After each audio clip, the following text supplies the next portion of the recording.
looks like that's good. All right. So let me start over here. So one of the things that inspired me to want to talk about this conversation is we just recently had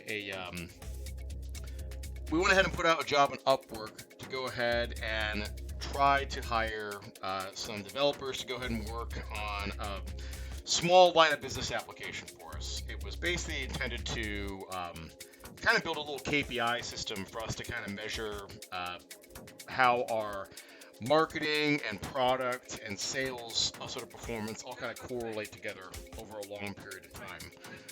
Now, it's not something that we've had a lot of experience doing historically. We've had some rough KPIs that we follow, such as the size of our mailing list, but that's really kind of about it. So this is not a super high value project for us. We're not trying to go ahead and launch the next big e-commerce sensation or something like that. This is like an internal line of business application. In fact, the way we spec'd it, this application doesn't even have a front end. It was just supposed to go ahead and produce time series data that would be read into Grafana and used to go ahead and let our marketing people go ahead. My music volume's got to be turned down. Okay, let's do that. All right. And then let me go ahead, try adjusting my gain here. Nope, that all looks good. Okay, all right, sorry about that. I had to turn the music down. Long story short, we got some crazy ass submissions back for this project that we're working on. And I wanted to go ahead and actually have a little conversation about software developer compensation, because we got offers back for like $120 an hour to go ahead and work on something that probably shouldn't cost more than like $4,000 or $5,000 to go ahead and build. I eventually ended up taking the Upwork listing down. It was actually our screw up to some extent. We should have priced the job differently. We should have probably done it at a fixed price. We would have gotten the types of offers we wanted. But the submissions we were getting were completely devoid from any sort of reality here. So I wanted to go ahead and talk a little bit about developer compensation in the context of why let's say I basically work both sides of the table here.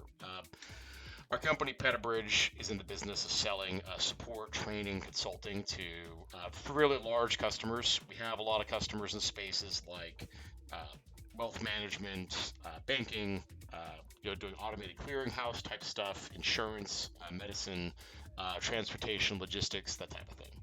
So we sell them consulting and support services. And then we in turn, I have a team of developers who work with us, and I'm always looking to try to find a good hire if I can. But this most recent experience made me think that a lot of what happens, particularly on an open market like Upwork, is basically just bulk applying. And I had to go ahead and, I kind of anticipate that to some extent, but some of the offers that were made to me off of Upwork were definitely way out of line with what the value of this particular service is going to be. So I wanted to talk a little bit about, from both sides of the table, why do employers reject offers? So if you want to go ahead and try to maximize your compensation, what do you have to do to go ahead and do that? And the answer is you really need to think about reducing your counterparty risk. So counterparty risk is a finance term. It happens in trading, banking, all sorts of different industries, but it's a generic term for what is the risk of the other party on the other side of the table completely failing to hold up their end of a contract. And this represents typically a fairly catastrophic failure. So for an employer, the big risk that we have here is that in the event that a developer we hire costs a lot of money up front and basically promises us the moon, but ends up ultimately completely shitting the bed, we're going to end up having to go ahead and redo all that work. We're going to lose all the time, and we're going to lose the upfront development costs. So coming in with a really high offer is really going to go ahead and essentially introduce a high propensity for counterparty risk without doing some things to help reduce that risk, which is what we're going to talk about next. Finally, I'm going to spend a little bit of time of if you want to go ahead and try to command a higher level of compensation, what do you have to do to do that? What are some of the things you can do to go ahead and try to improve your bona fides and also reduce your risk while you're at it? So let's go ahead and start with the first little bit. Why do employers reject offers? So the difference between, let's say, a lot of stakeholders inside a company that are trying to hire developers is that these people typically own either products or business units or development teams. And ideally, these people are very mindful of risk and uncertainty. Um, Developers like to talk about you're living in a world with no delivery timelines and all that stuff. And let me just say that's a fantasy. The way the real world works is customers need to be able to be given expectations that they can go ahead and plan around. Therefore, deadlines are real, and most businesses are going to have them. If you're in an environment where you don't have them, good for you. That's great. But risk is something that employers have to be mindful of, and they have to find a way to meet those expectations, deadlines. They have to find a way to stay inside budget.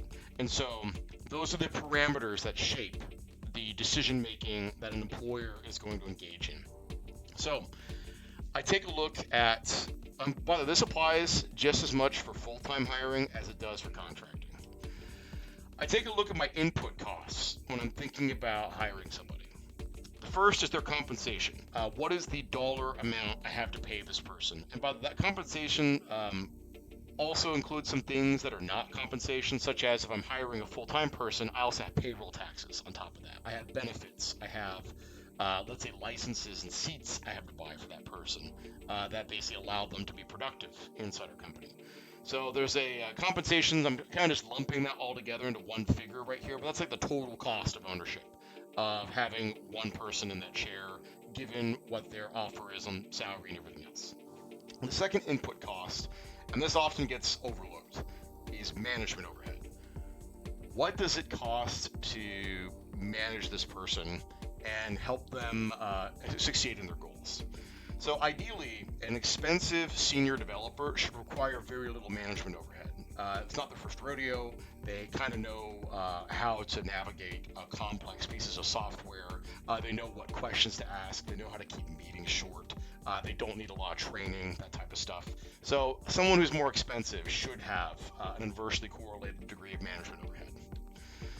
Now here's the nasty part, which is counterparty risks. The number one reason why people don't get hired usually isn't compensation, like asking for too much money. It's usually that they didn't do enough to reduce their perceived counterparty risk.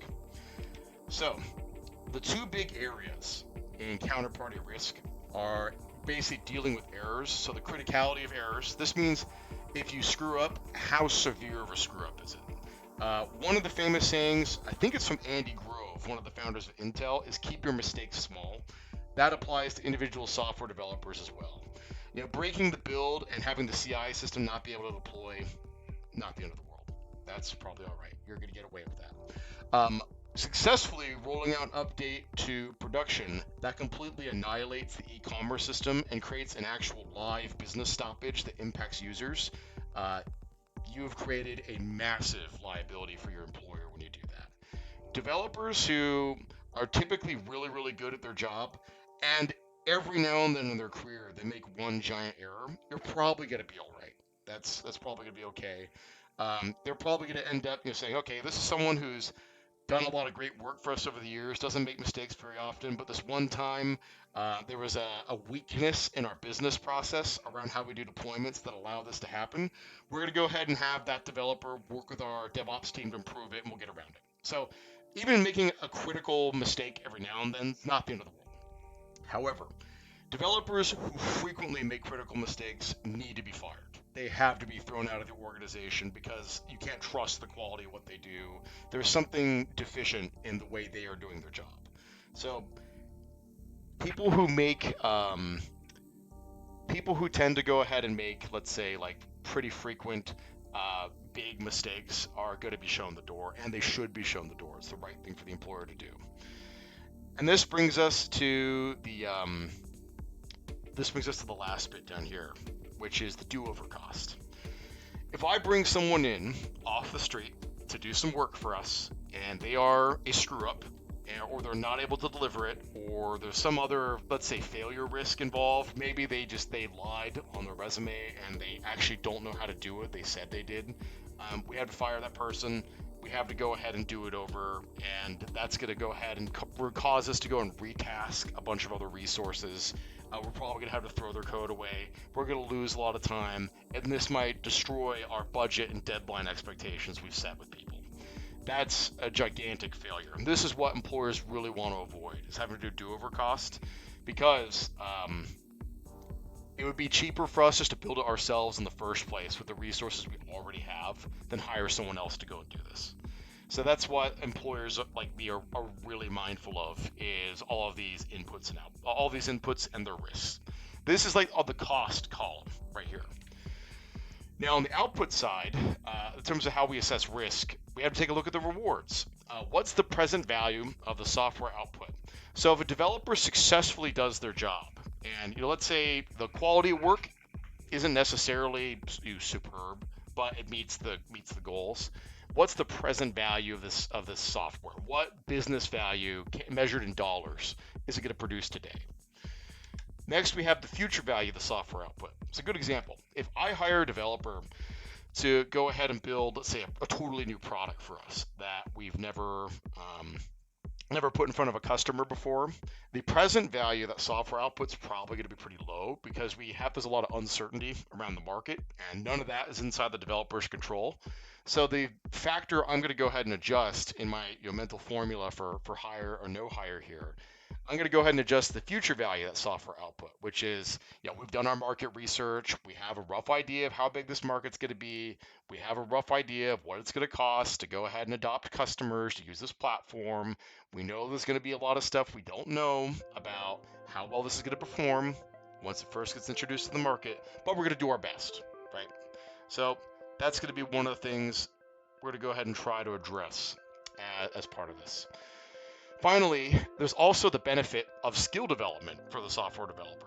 The idea being that the person who is working with us and is learning how our architecture works, how our domain works, and how some of our other processes and tools work, that person's going to require lower training overhead and lower management overhead next time, because they're going to be more familiar with the environment. So developers are going to be expected to essentially have higher levels of output the longer they're in the organization. And the higher level output basically comes from the fact that their management costs should go down, and the actual delivery time of how quickly they can deliver a solution should basically also decrease, which means their input costs are shrinking. That's why their output's going up. They're getting more done for less. So these are examples of both like short-term and long-term sort of gains that we're expecting to get from any individual hiring decision.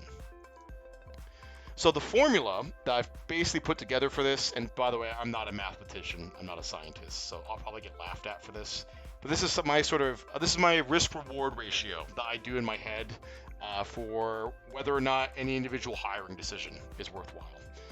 So on the top are our outputs, on the bottom are our inputs. And so what I'm looking for is I want to have an H value that is greater than 1. This means that I think my reward will be greater than my risk and my costs. So just to recap, my input costs are compensation plus management overhead plus the criticality of errors times their frequency plus the do-over cost. So so where you're probably going to get a no hire decision almost always isn't going to be your compensation. It's going to be these other factors on the right.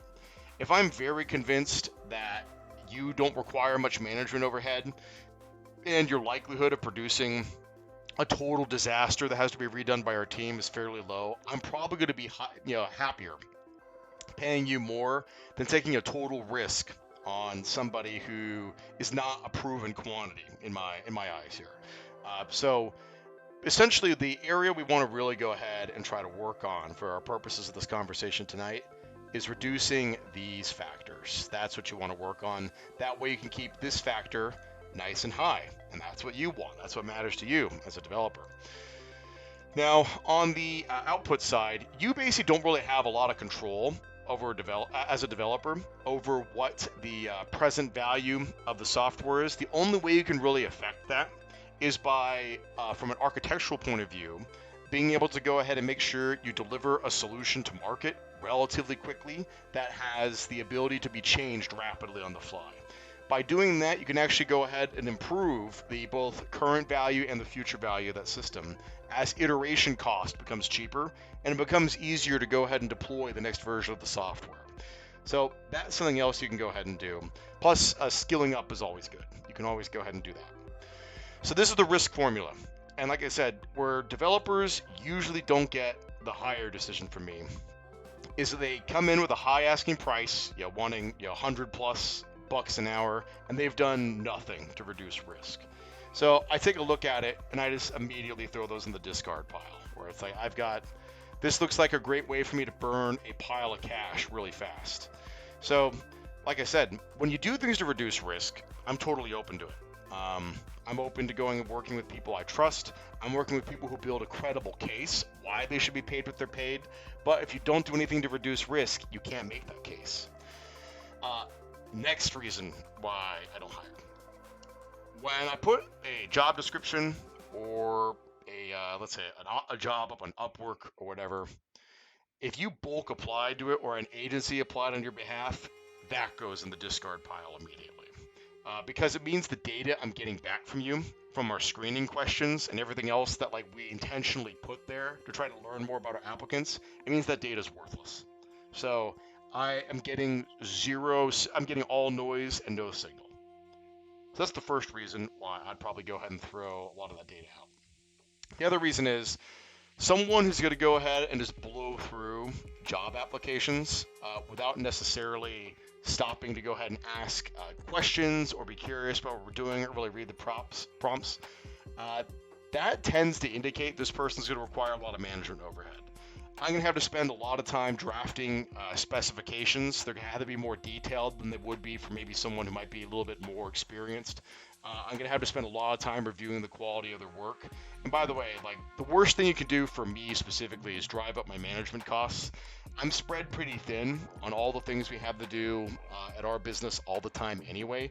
The last thing I want to do is hire somebody, start paying them a bunch of money, and then also have to spend a lot of time managing and training them too. There has to be a cap on how much of that gets spent in order for us to realize some value out of each individual person we hire. Now, next thing, did not or allay or reduce failure risk. So didn't do anything to go ahead and make me feel like this person could successfully deliver the product. So even for a cheap developer, we got some offers, like I mentioned, we got some that were in the $120 range. Well, we got some that were in the $10 range too. I ultimately didn't hire anybody for this project because I didn't get the impression that the failure risk was low for anybody in there. Now, I actually got a couple offers. I should point out. I actually did get a couple offers from people I found to be very credible. They're a little bit out of my price range. It's no fault of their own. It just wasn't the right fit for this job. They're someone I'd probably want to bring in on a much more mission-critical project that's a lot more valuable. On a back-end job like this, what I really should have done is I should have set a fixed price and kind of said, all right, anyone who can do it for this much. That would have been a better way of doing it. But because I wasn't sure what the actual total development cost was, I wasn't 100% clear on that. Okay. So let me go ahead, get rid of that. Okay. So next thing I wanted to go ahead and talk a little bit about here is, let's see. Oh yeah. Time lost and do-over costs are too high. So this is the worst thing you can do to go ahead and try and apply for a job is not send signals to me that make me think that, how do I put this? Make me believe I'm not going to have to haul one of my own software developers off of something they're doing and make them redo this job. That's really what I really want to be convinced.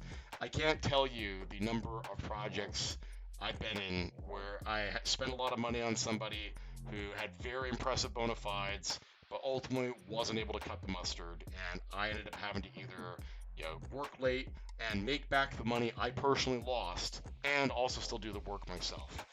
This is ultimately what I really want to avoid. And that's the biggest reason why I didn't really hire anybody, is I didn't get people who I felt could do the job were too expensive, given what the job's value was.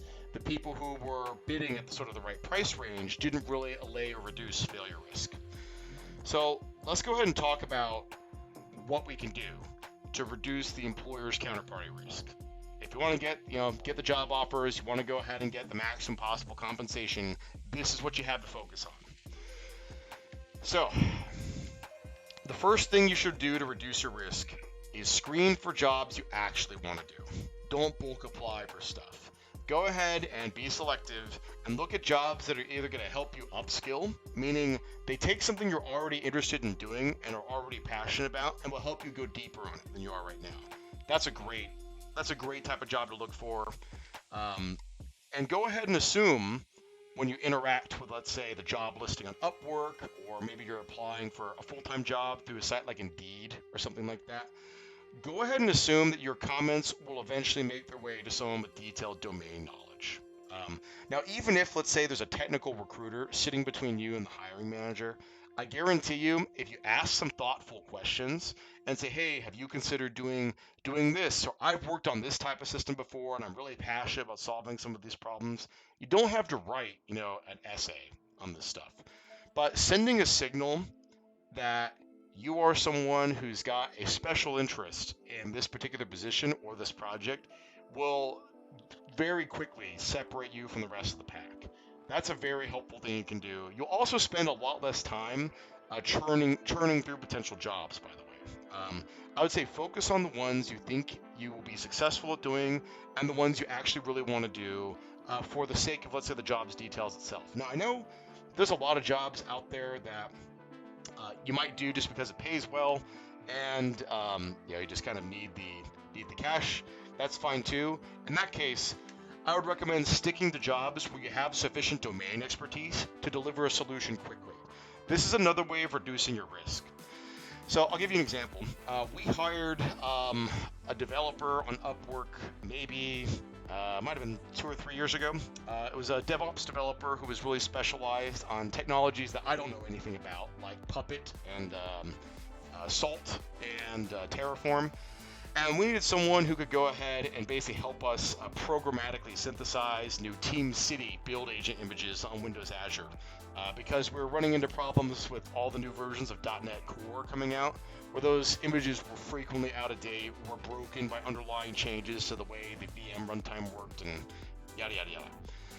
So I found a developer who was very skilled at doing all those things, and he was from Russia, and he was, I would say, for the Russian market, relatively expensive. But he was able to knock out a great solution, ask really good questions very quickly. I got a great signal that this guy would be someone who could turn this project around in a very low risk and quick way for us. And it's because, this probably wasn't the most interesting job in the world for him, but he was able to go ahead and basically say, I've been doing this for 5 years. I know the ins and outs of these technologies. I use them every day for work. I'm just hoping to make a little bit of money on the side here.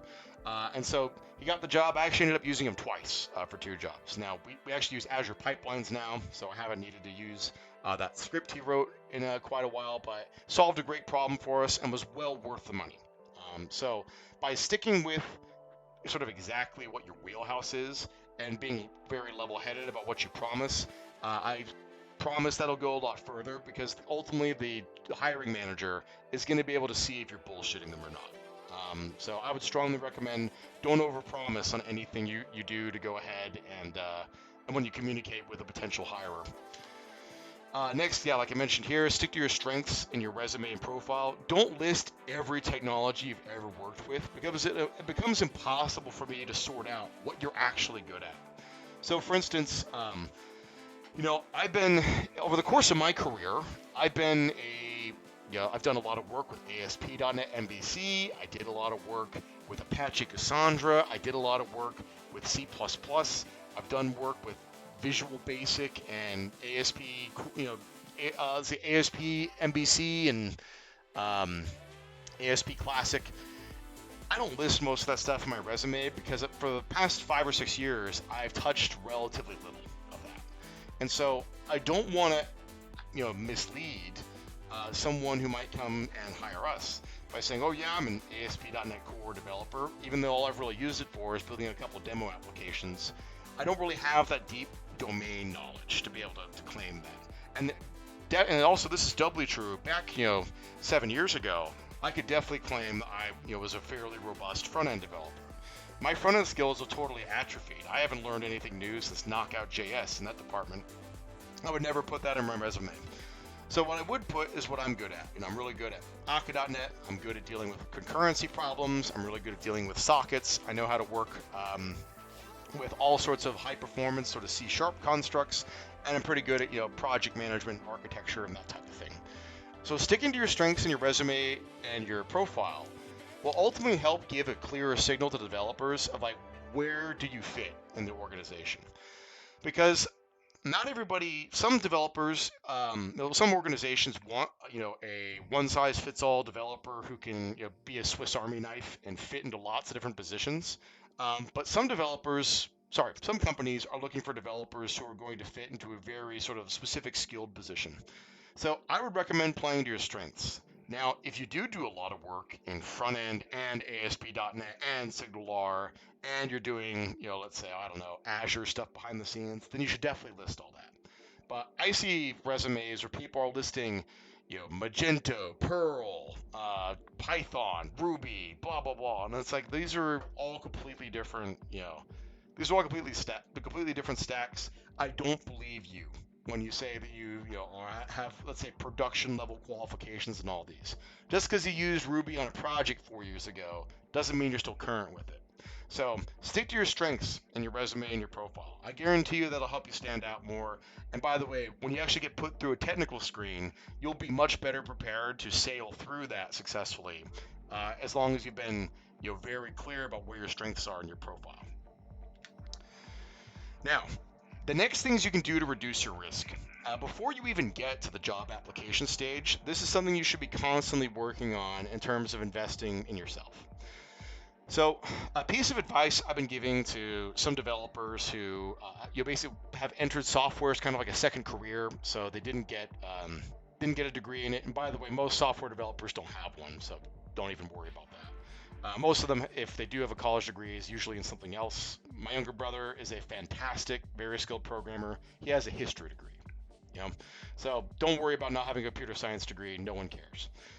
What you should worry about is your proof of work, your ability to demonstrate competency in the areas you've chosen.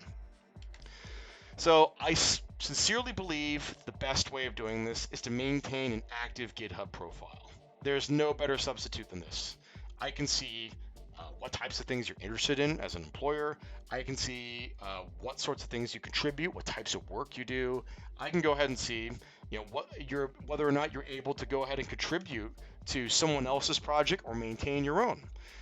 You don't have to create a project that has several thousand stars on GitHub to be able to make a really impressive GitHub profile. All you have to do is just consistently show up, demonstrate what you are good at and what you're passionate about. And you don't necessarily have to write a commit every day or anything like that. But just having some body of work that a developer can take a look at and something that you actually include as part of your resume, I promise will definitely help separate you from the pack. Now, one problem that does come up for a lot of corporate developers, these are people who, already have a job, and they're working usually for a large company that exercises a lot of control over what they are able to do with the code they write. One of the things that is difficult about that is it's actually a lot harder to prove your work because you might have a family, you may not have all that time to go ahead and maintain an active GitHub profile. Happens. Or the actual work you spend your day job doing, you don't really have any easy way of proving that you even did it, because it's all hidden behind a corporate firewall somewhere, or you're under an NDA or whatever. The next best thing I can recommend that you try to do is, to the best of your ability, try to write case studies or postmortems about some of the problems you ran into.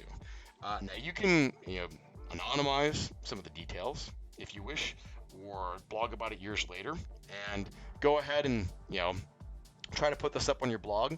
But what this demonstrates is really valuable experience of things you've actually learned by being proven in the field. And this will carry you a lot further than, let's say, just linking to a website that you built.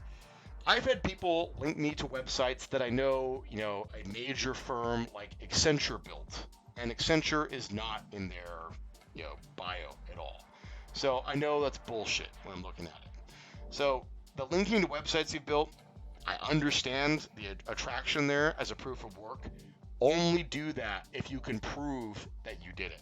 So ways you can prove that you did it would be having some sort of, let's say, comment in some of the JavaScript files that are up on the site on your front end. That'd be one way of doing it.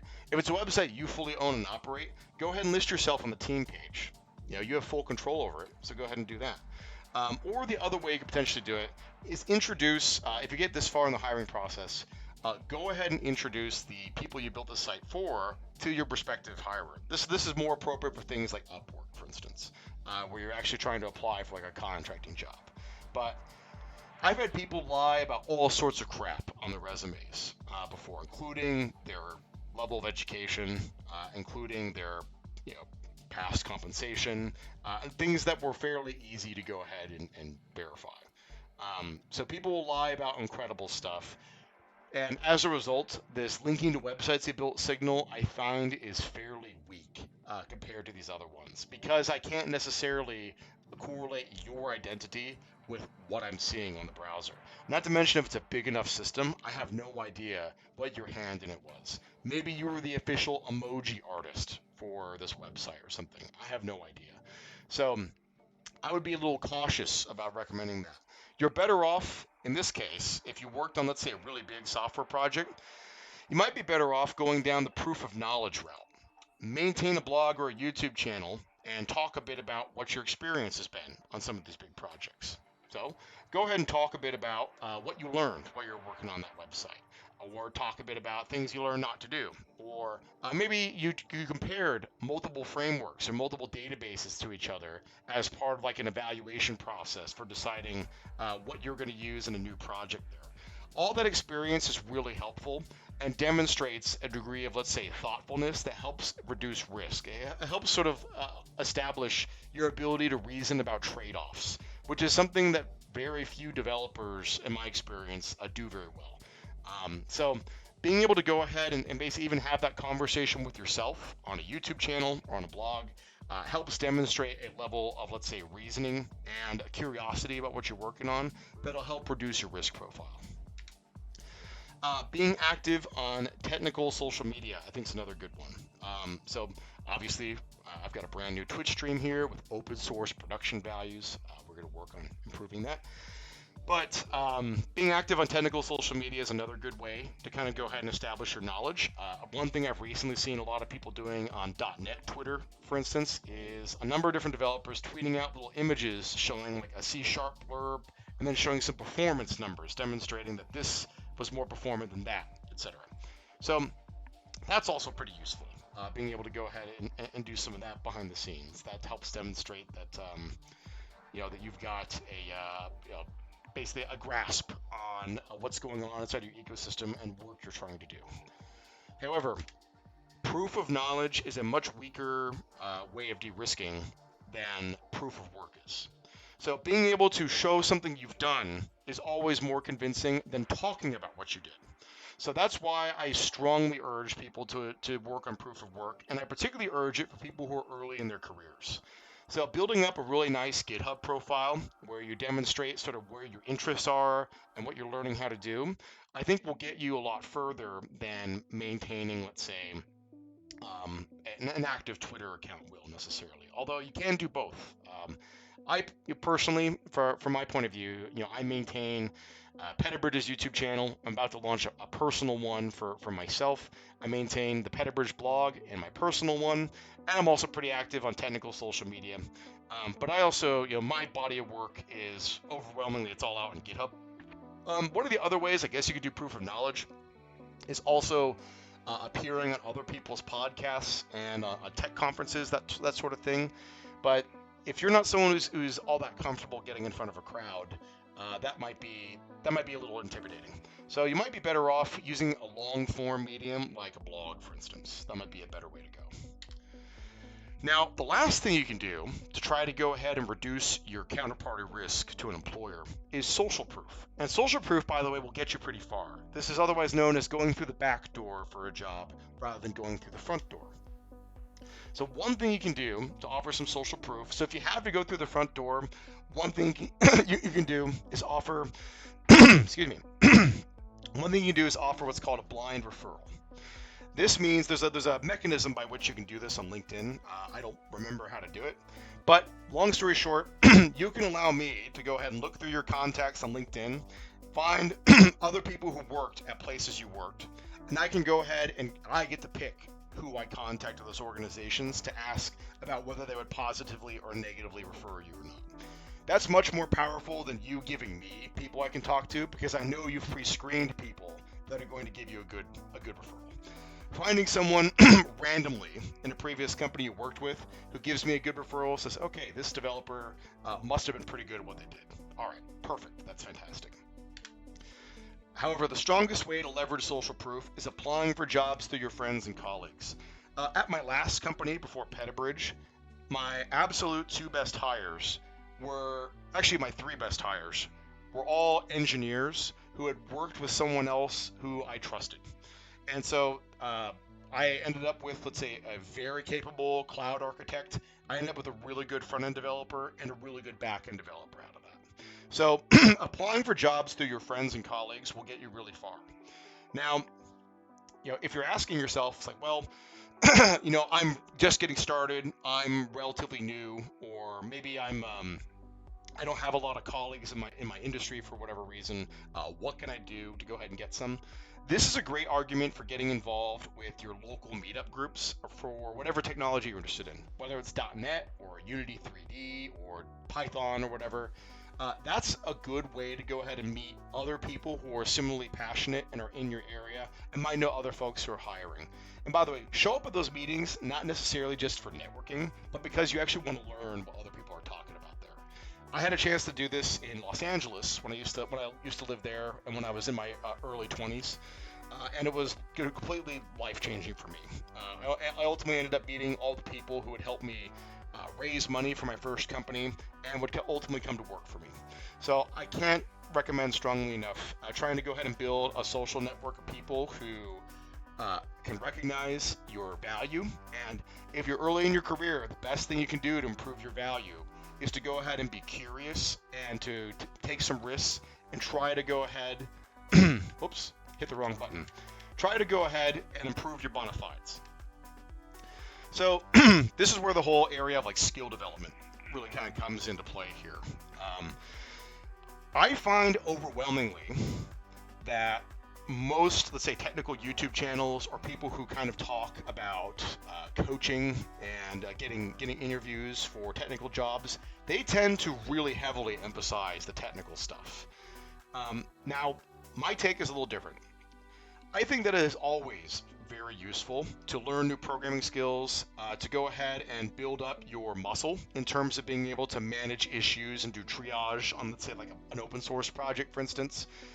But the really valuable skills, I'm going to go ahead and grab a little highlighter here.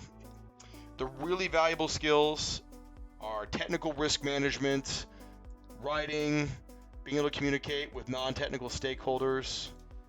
Actually, you know what? It's really all the non-technical ones.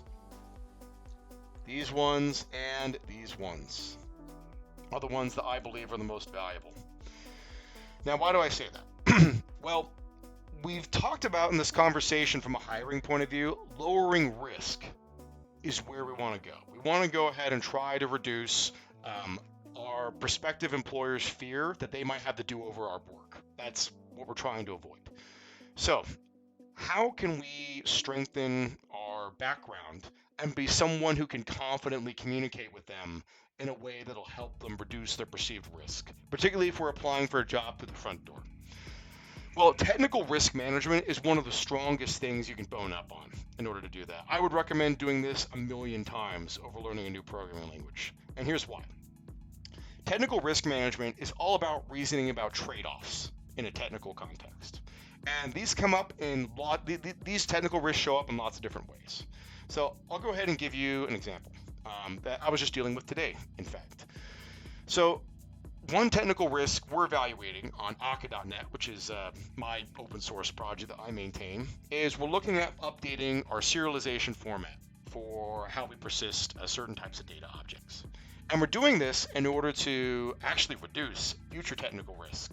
But introducing that change might potentially increase current technical risk for our users, because by changing that persistence format, I might actually make it impossible for any other old data to get read, which would be one of those critical, catastrophic business failures that we're trying to avoid. So, being able to spot those and reason about the trade-offs and explain clearly what they are, particularly to someone who's, let's say, a product owner or a development manager, will make you immensely valuable inside the organization, because they're ultimately going to ask you for a recommendation on what to do, but making them aware of where the risk is an extremely valuable signal to those people. So being able to spot those on your own and being able to know how to reason about those trade-offs will make you someone who can basically quickly rise up to the level of like a trusted advisor inside your development group. So that's a really robust skill to go ahead and develop. Even though it's not as sexy as learning, I don't know, React or whatever, learning how to navigate around those questions and how to have that conversation, particularly with someone who's a non-technical stakeholder. This will propel you very far into your career if you kind of develop that muscle to go ahead and do that. This is kind of more like an architectural skill rather than necessarily a programming and doing code type skill. But you can do this even on fairly small projects. You can go ahead and say, okay, well, if I program this way, this might consume a lot more memory, but it'll be a lot faster. Or I can go ahead and design it this way, which will go ahead and use a lot less memory, but it's going to use a lot more cycles to do it. That's not necessarily a risk, but it is a trade-off.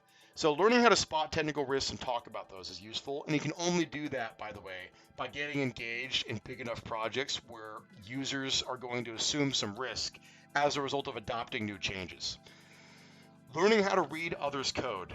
This helps reduce your management overhead, and that's why it's useful. So developers, I find, are typically better and prefer to write new code versus reading old code. And by the way, that is true even for very experienced software developers. Now, what problem does that create? Well, it means that let's be totally frank, most projects are severely underdocumented. And by the way, most developers, even if there is documentation, won't read it, in my experience. So most developers kind of prefer to reason about a code base, particularly a legacy one, by trial and error or using IntelliSense if you're in Visual Studio and that type of thing. Learning how to follow the thread of code that someone else wrote, being able to understand what the intent of the previous developer was, and being able to, in your head, fit all these pieces together to kind of understand what the system does today, and being able to do that before you modify it. That will make you someone who does not require a huge amount of management overhead if you do that enough times. You'll be able to be someone who can kind of intuitively reason your way about systems. You can basically take a whole bunch of code, and maybe after a week or two, you'll be able to go ahead and draw some flow charts that basically describe, here's how the system somewhat functions today. And so that's a really useful skill to go ahead and develop as well. This will go ahead and, like I said, help reduce your management overhead. Next, on the non-technical side, why would I bother mentioning this on a technical podcast or technical Twitch stream?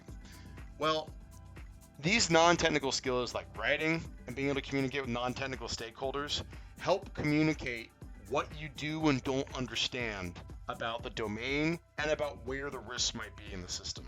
Being able to engage in those conversations will separate you from the pack. Most developers, in my opinion, are people who want to have a fairly large amount of structure around a job. They just want to be given a spec they can go and implement without talking to anybody, and they kind of will blindly follow the rules and try to implement whatever they're going to do. That's by and large the way most software developers are, in my limited experience. Well, albeit limited, but still, pretty wide experience, I guess.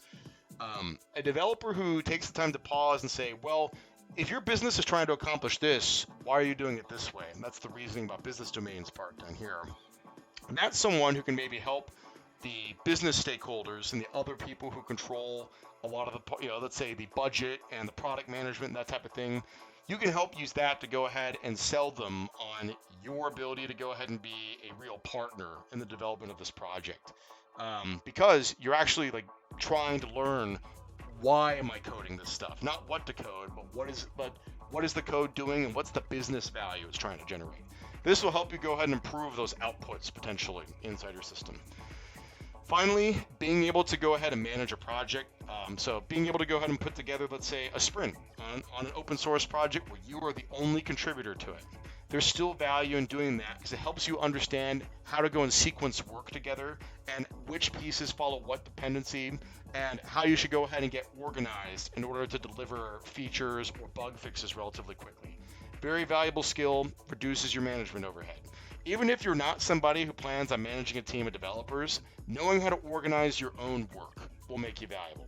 And then finally, business risk management. So this is, in terms of if you're going to be like a solution architect or a very high level sort of developer someday. When I say high level, I mean you're working much closer to the product rather than closer to the code. And those are the developers that tend to get paid the most, in my humble opinion. Either that or the development managers. Not always true, but generally in broad strokes. If you want to get to that level, this is a thing you got to get real familiar with. So what business risk management looks like is, well, I can make this code change, but this might introduce a consistency problem that might result in customers getting double billed, which is a lot worse than, blah, blah, blah. You can go ahead and basically kind of understand how this might impact the business's customers or the suppliers or the other stakeholders in the company. And you can say, maybe we need to refactor some of these requirements because I don't think we've necessarily done our homework around making sure this is less risky for these users of the system. The people who are basically in leadership will really appreciate a developer who understands and gets this, because that is very exceptional for the most part. So the way to go ahead and get practice doing, let's say, writing and communicating is just to go ahead and start blogging, do work on some of those proof of knowledge type stuff. The way to go ahead and get and basically learn how to do project management, that type of stuff, I would say just go ahead and manage your own open source project. And the way to start reasoning about business domains and understanding business risk management is to go work for a small company. If you work for a startup or a relatively small organization, you're going to be exposed to a lot more of this type of decision making than you are as an employee number 100,001 at Microsoft. You're just not going to be exposed to as much of this because there's so many layers of management up above you there, and there's so much more structure to how everything works. But learning this skill is something you can bring with you to other jobs one day in the future. So it's very valuable to get some experience doing this and to be able to be comfortable having those conversations.